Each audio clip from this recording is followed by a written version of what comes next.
Good morning. Question number 4. What does this manual tells us about spacer devices? ഈ spacer ഡിവൈസുകളെ പറ്റി ഈ manual എന്താണ് നമുക്ക് പറഞ്ഞു തരുന്നത്?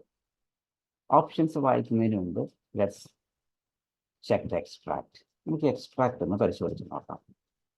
Spacer devices remove the need for coordination between actuation of the pressurized metered dose inhaler and inhalation.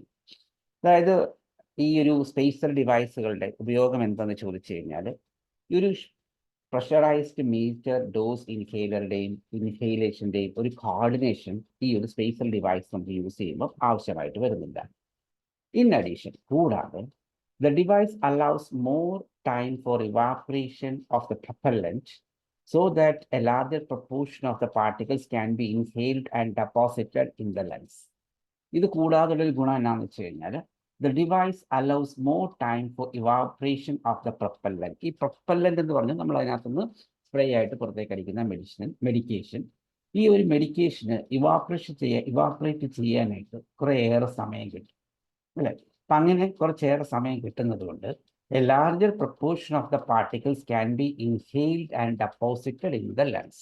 അപ്പം ഈ ഇവാപറേഷന് കുറേ സമയം നമുക്ക് കിട്ടുന്നത് കൊണ്ട് നമുക്കൊരു വലിയ പോർഷൻ ഓഫ് പാർട്ടിക്കിൾസ്, അതായത് വലിയ പോർഷൻ ഓഫ് പാർട്ടിക്കിൾസ് എന്ന് പറയുന്നത് വലിയ പോർഷൻ ഓഫ് മെഡിക്കേഷൻ, ഈ medication can be inhaled and deposited in the lens. നമുക്കത് ഇൻഹെയിൽ ചെയ്യാനും പറ്റും, അതുപോലെ തന്നെ ആ പാർട്ടിക്കിൾസ് ഓട്ടോമാറ്റിക്കലി എവിടെയാവും ഇൻഹെയിൽ ചെയ്യുമ്പോഴത്തേന് ലെൻസിൽ ഡിപ്പോസിറ്റ് ചെയ്യാനായിട്ട് അല്ലെങ്കിൽ ഡിപ്പോസിറ്റ് ആവുകയും ചെയ്യും.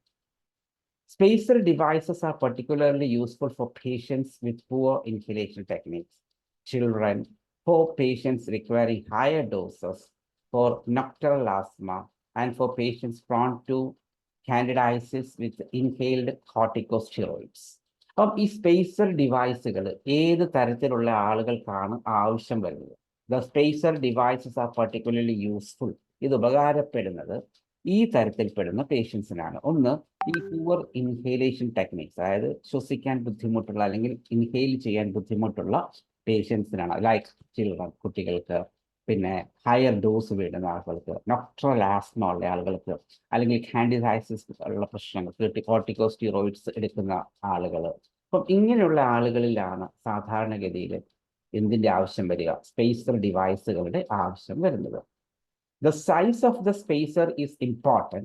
The larger spacer with a one-way valve being most effective. അപ്പം ഈ സ്പേസർ ഡിവൈസുകൾ ഏത് തരത്തിലുള്ള രോഗികൾക്കാണ് വേണ്ടതെന്ന് നമ്മൾ കണ്ടു. ഇനി നമുക്ക് ഏത് തരത്തിലുള്ള സ്പേസർ ആണ് വേണ്ടതെന്ന് നോക്കാം.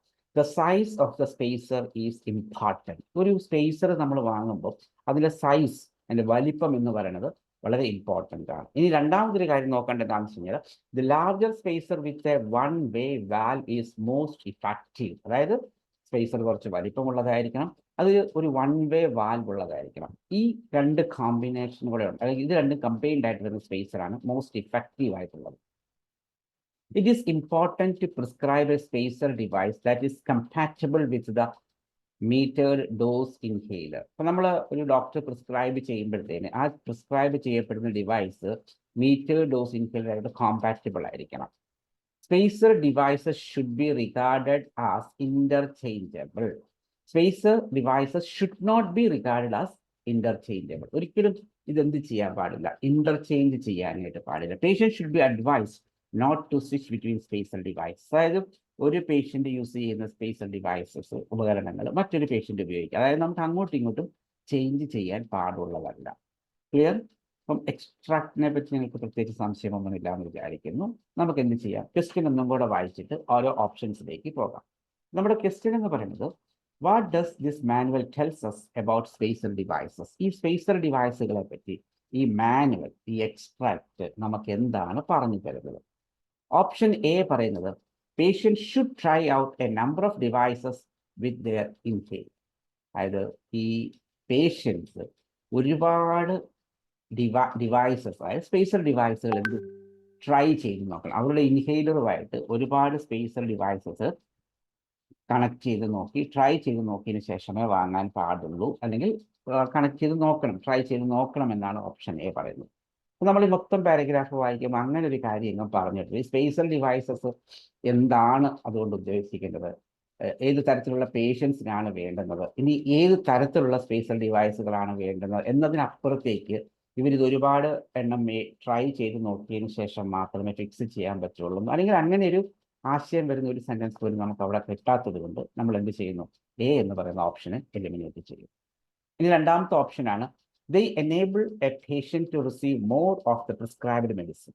അതായത് ഈ spacer devices enable a patient, ഒരു പേഷ്യന്റിനെ പ്രാപ്തനാക്കുന്നത് എന്തിന്, to receive more of the prescribed medication. അതായത് നമുക്ക് പ്രിസ്ക്രൈബ് ചെയ്തിരിക്കുന്ന മെഡിസിനേക്കാൾ അതിനേക്കാൾ കുറച്ചും കൂടെ അളവ് ഉള്ളിലേക്ക് വലിച്ചെടുക്കാനായിട്ട്, അല്ലെങ്കിൽ ആ പ്രിസ്ക്രൈബ് ചെയ്തേക്കുന്ന എത്രയാണോ അത് മൊത്തത്തോടെ വലിച്ചെടുക്കാനായിട്ട് നമ്മളെ സഹായിക്കും, അല്ലെ? അപ്പം അങ്ങനെ ഒരു കാര്യം നോക്കിക്കഴിഞ്ഞാൽ നമുക്ക് ഇവിടെ കാണാൻ സാധിക്കുന്നുണ്ട്. ഈ എന്താണ്,